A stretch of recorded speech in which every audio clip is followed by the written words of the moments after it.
Hey everyone, on this episode of Agent Overview, I'm going to talk about Shalem 11. So I'm just going to straight up say this. Shalem is one of the worst agents in the game, by a pretty significant margin. I wouldn't say that he's the worst agent in the game, but he's definitely one of the worst, and there are many reasons for that. Primarily, him having more weaknesses than strengths. He's an agent who doesn't really do that well compared to most other agents in the game. Now, one of the reasons for this is that he has an identity crisis. He's an agent who's generally really strong in the early game, but everything about him tells you that he should be strong in the mid game. But the problem is, once you reach the mid game, almost every other agent just does better than him in every scenario. That's just how it goes. That's just unfortunately how it is for Shalem. Agents with unique augments, they will just outscale him and just be more unique and be more beneficial overall. Agents that are geared towards combat, which is what Shalem does. Shalem is more of a combat unit. Nika and Sharp, these two just do so much better than him in the mid to late game that Shalem doesn't really stand a chance. And that's definitely a problem because he's supposed to be a lot stronger with his items, with his augments, even with his stats in the mid game. So let's just take a look at Shalem overall, starting with what kind of versions are available. The on-file version, the archive version, both of them are available, and both of them start off with strength. Now, strength is a stat that I would say in most cases you don't want to start with. Having strength is nice, but there are more negatives to having it than positives, primarily because it doesn't really kick in the very beginning. Compared to 2 Anarchy. 2 Anarchy kicks in immediately. It lets you steal from enemy guards that are not knocked down yet, and that's very beneficial for when you want to play the stealth game. Strength is only good when you knock down a guard because it increases the drag speed, improves the drag speed. It makes it so you spend less AP when you're dragging the enemy guards around. The other strength, the other benefit to strength is that you can carry more items.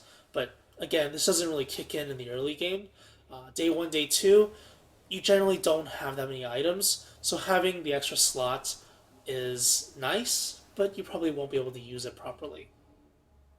So that's one of the biggest problems with Shalem. It's his starting stat. He's the only agent at the moment in this version of the game that has 2 strength, which means that they're basically wasted stats unless you utilize them by being able to carry items. Unless you play more aggressively and knock down agents and knock down guards and drag them around, and he just overall doesn't really benefit too much from having or being the agent that starts with 2 strength. The other problem with starting with strength is that leveling up strength is cheaper than leveling up every other stat in the game. Speed, hacking, anarchy, all of those require 400 to 500 credits to level up, whereas strength costs only 300 credits to level up. So innately, Shalem is a cheaper agent. He costs less. You can think of it that way. And that's not a good thing. Obviously, you want your agents to be using your credits better, starting off with 2 speed, 2 hacking, 2 anarchy, whatever it may be. Having that just means that you're going to be saving money on leveling up your stats. And that's obviously not something Shalem has. So let's look at the individual versions of Shalem, starting with the on-file version. I'll start with his augment. Enhanced Optics. Enhanced Optics gives him +1 armor piercing to ranged weapons. You can't install multiples of this augment. Okay, well, you can't really get it anyway, but you can get a different version of this augment. You can get the Piercing Scanner, which gives you +1 armor piercing to ranged weapons. Exactly the same thing. An augment that you can find in normal nanofabs on every single facility level. You can actually get the equivalent to Shalem's starting augment in those nanofabs. And that already makes him a lot worse than the other agents, just because his starting augment, the unique augment that almost every agent has, is something you can buy in a nanofab, and that's pretty bad. So the second item that he starts with is the Salvaged Disruptor. This is a really terrible version of the regular Neural Disruptor that the other agents start with. The normal Neural Disruptor has a 3-turn cooldown and knocks a guard out for 2 turns. The Salvaged Disruptor has a 5 turn cooldown, which means that the downtime between knocking down agents, knocking down guards, is going to be much longer. And that's a big problem because if you do knock down a guard, you're going to want to move away from the guard really quickly unless you plan to pin them for a long time. And if you're playing, like I said, for the early game, which is where Shalem is generally pretty strong, you're generally going to want to rush a lot. And if you're on cooldown and you want to just aggressively play and rush, well, if you're on cooldown, that's a problem, right? You can't utilize the knockdown, you can't utilize the KO, and the guards will generally be a bigger problem for you in the early game. Unless you use his third item. So it leads into the third item, the Desert Wind. So the Desert Wind is Shalem's personal rifle. It's a ranged weapon with 1 armor piercing and deals lethal damage. Now this has a lot more weaknesses than strength, so I'll talk about the strength first.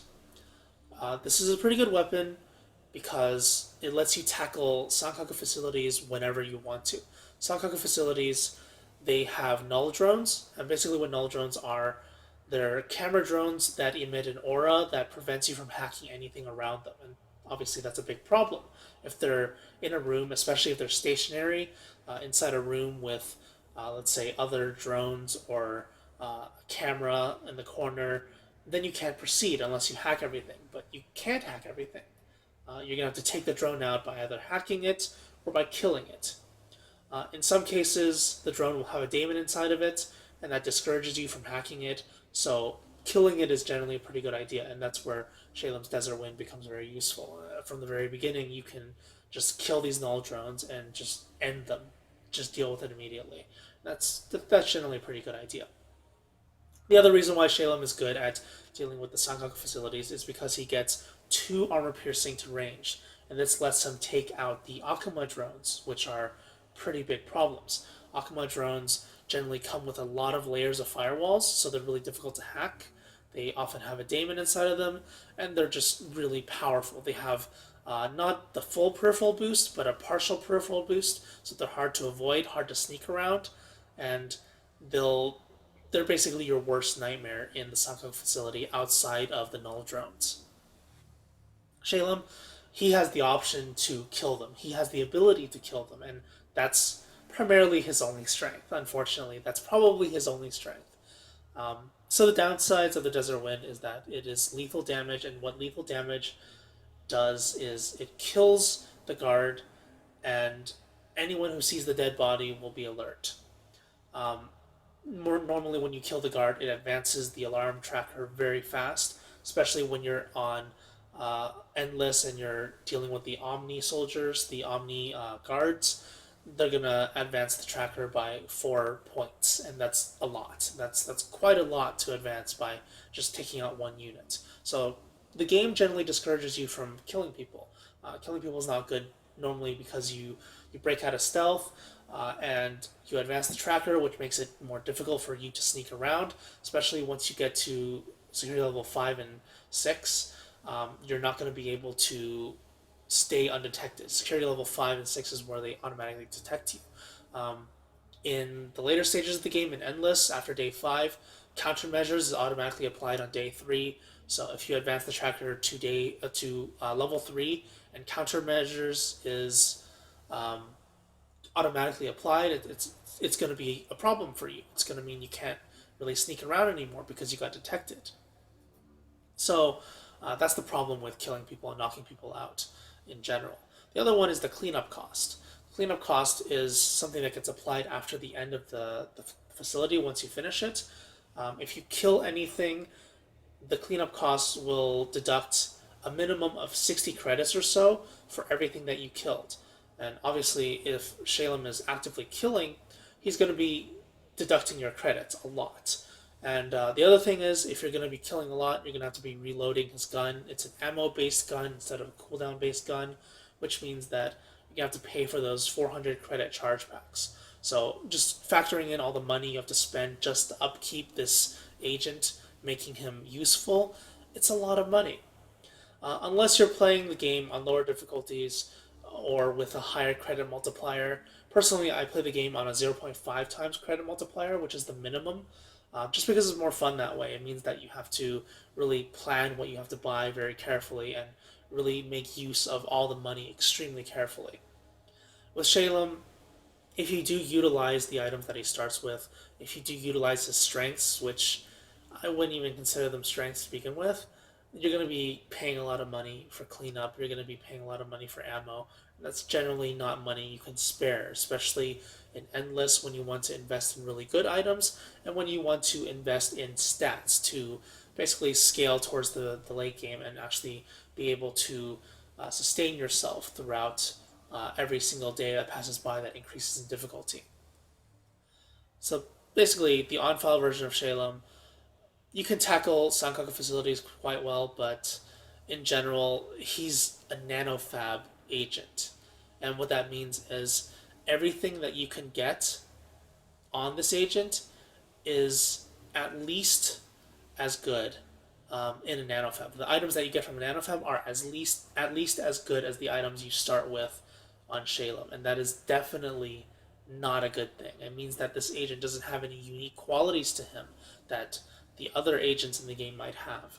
That you can bring to your team, just beneficial stats, beneficial qualities to the team. Shalem is a walking nanofab item disposal. Basically, everything he has is in the nanofab, and that's definitely not a good thing. So the archive version then. Let's move on to this one. Anything change? Nope, nothing changed. This one actually has no augment to start with, and every single item, again, can be bought in a nanofab. So let's go over these items one by one. The first one is the Neural Disruptor. This is actually better than his on-file version. This Neural Disruptor is the regular Neural Disruptor that every agent has. It's the one that has a 3-turn cooldown and knocks a guard out for 2 turns, so it's not bad. It's a pretty good item, pretty standard item. Second one is the Hand Cannon. The Hand Cannon, unlike the Desert Wind, is something that is completely unique. That's something that is not completely unique. The Desert Wind is actually a unique item. The Hand Cannon is something you can buy in a nanofab. Exactly. Like, this is the item you do find in the nanofab, regular nanofabs, and it's one of the worst lethal guns in the game. But let's talk about the strengths of this. It's exactly the same as the on-file version of Shalem. It lets him take out the null drones, but the problem is it doesn't let him take out the Akuma drones. And the other problem is that the hand cannon does not scale that well after the first 2 days. When you start encountering armored units, they're not going to be able to get killed by the hand cannon. And third point about the hand cannon, it's an ammo-based gun. So if you want to continuously use it, you got to continuously buy charge packs to refill the ammo, and that's a lot of money. Again, Shalem is a very expensive unit, and it doesn't matter which one you choose. The on-file version, the archive version, very expensive unit to upkeep, and it's another one of the factors to why Shalem is not a very good unit in general. So the third item is the Ventricular Lance. This one gives him +1 armor piercing to all weapons. Now this is actually really good. This means that he's going to be able to replicate his enhanced optics as well as give +1 armor piercing to his Neural Disruptor. And that actually means that he's going to be better than the on-file version of Shalem in most cases. Albeit because this is a cooldown-based item, you can only use it for 1 turn, and then for the next 6 turns, for the next 5 turns, you can't use it. So that's the limitation. But overall, the Ventricular Lance is something you can find in a nanofab as well. So again, Shalem is a nanofab agent. Everything that he has, you can get in a nanofab. And this is especially the case for the archive version. At least with the Desert Wind, it's something that's unique. You can't get it in a nanofab. You can get somewhat better or equivalent items in a nanofab, but this is something that is unique to Shalem. Whereas this, all of this is just nanofab items, and that is a big problem. The other thing is, like I said, his scaling problem. He's an agent that's primarily catered towards the early game. He can carry you somewhat in the early game if you're willing to kill, but afterwards, that's where he truly shines, especially the on-file version of Shalem. Because he has the armor piercing on his weapon, because he has 2 armor piercing, it means that he can take on the heavy security, he can take on the elite guards, again, if you're willing to kill. The archived version can't do that, but you do have options to get you through the mid game because you have the ventricular lance. It's not a very good item, I think, but it's definitely something that you can use that will help you out. But again, like Shalem has more problems than he has strengths, and all of these factors is probably why you probably don't want to choose Shalem as one of your starting agents. Now, that brings me to the point of not starting with Shalem. If you don't start with Shalem, there's a chance you can get him in the detention centers, and that's a really bad thing. Just like with Decker, you don't want to get this agent in a detention center. He's basically dead weight if you get him in a detention center. At least with Decker, I guess neural networking is somewhat unique, but enhanced optics is basically piercing scanner. So you don't get anything. You don't get his, well, good thing you don't get his salvage disruptor, I guess, because it's a pretty terrible item. But you don't get his desert wind, and you just basically start with an agent who doesn't have anything that's really beneficial to your team. If you get an agent like International, if you get an agent like Banks, Dr. Shu, these agents are immediately useful. Maybe not in every situation, but their augments are immediately useful to you right when you get out of the detention center. Shalem, not so much. You don't make use of this unless you have a weapon to give him, and if you have a weapon to give him, you better hope that it's not a lethal weapon. Otherwise, you're gonna have to pay even more money. So overall, Shalem is just not a very good agent. What kind of synergy he has? Not that much as well. Um, Normally, you don't want to start with agents that are weak in the early game, just because Shalem doesn't carry that well in the early game. He does pretty well in the mid game, but by then those agents will outscale him. The ones I'm talking about are Nika and Sharp. Nika and Sharp are very powerful after day 3, just because you have a decent amount of time to actually get them going. You're going to invest in their stats. You're going to have more items. You're going to have better augments, especially in Sharp's case. Once you start getting a lot of augments on him, he's really, really good. But before then, you're going to need an agent to carry him through the early game. Shalem can do that, but he will have a bit more trouble than, let's say, someone like Decker. Decker is just overall better than Shalem in the early game, just because the modded cloaking rig is a better way to play the game than the Desert Wind. The Desert Wind is highly discouraged. Many factors in the game discourage you from using the Desert Wind, whereas the modded cloaking rig is generally favorable, a favorable playstyle. So if you do want Shalem to reach the mid game point where he's actually kind of useful if you're willing to kill, like I said, I keep adding this point, if you're willing to kill. If you're willing to kill, if you're willing to spend money, Shalem can be a pretty good agent. But you have to get him there somehow, and Decker's a pretty good agent to pair him with. Decker is basically the agent that if you start with him, he's going to carry every other agent in the game until they reach a point where they're better. And well, if no one else is a really good agent to synergize with Shalem, then it's obviously going to be Decker. Decker is like the only agent that can work with everyone just because he's so strong in the early game. But for Shalem, well, if you do reach the mid game point, I would argue that Shalem can be more useful than Decker, but you'd have to remove the salvage disruptor, you'd have to remove the desert wind, and play him like you would any other agent, assuming that he has piercing scanner. So basically, it means that you don't have to augment one of the other slots with piercing scanner, and that's pretty good. It means you have one extra augment to use, and that's one of the few times that I would see Shalem being quite useful. Is because combat agents in general, like Nika and Sharp, you probably want piercing scanner and penetration scanner on them, the two armor piercing augments, one for melee, one for ranged. That's generally how you want to build an agent that's fit for combat, because most enemy units have up to 3 armor, and when you have +1 armor piercing and a 2 armor piercing weapon, that basically covers you for the rest of the game. And Shalem innately comes with one of them, and that is one of the scenarios where he can actually be pretty beneficial. But aside from that, if you compare him to the other agents, Nika's adrenal regulator is just so much better, so much more powerful than anything else fitted for combat. And Sharps is very good as well. modular cybernetic frame gives him more melee KO damage, and that's very beneficial. Shalem doesn't get that. Shalem doesn't get anything like this. Anything like this. And that's generally a problem. It's okay that like he can start off with something like this, and it means that he doesn't have to invest one of his augments in piercing scanner, but overall he just doesn't scale as well as the other augments and the other agents, and that's the main problem with Shalem. He is at the end of the day he is still just an agent that you build from a nanofab, and well that's why he's unfavorable, and that's why he's probably one of the worst agents in the game. So basically, that's it for Shalem. If you do plan on using him, you know his strengths, you know his weaknesses, mostly weaknesses, I should say. So if you're still insistent on playing him, there you go. But until then, until the next episode, I hope you enjoyed this one, and thanks for watching. I'll see you next time. Goodbye.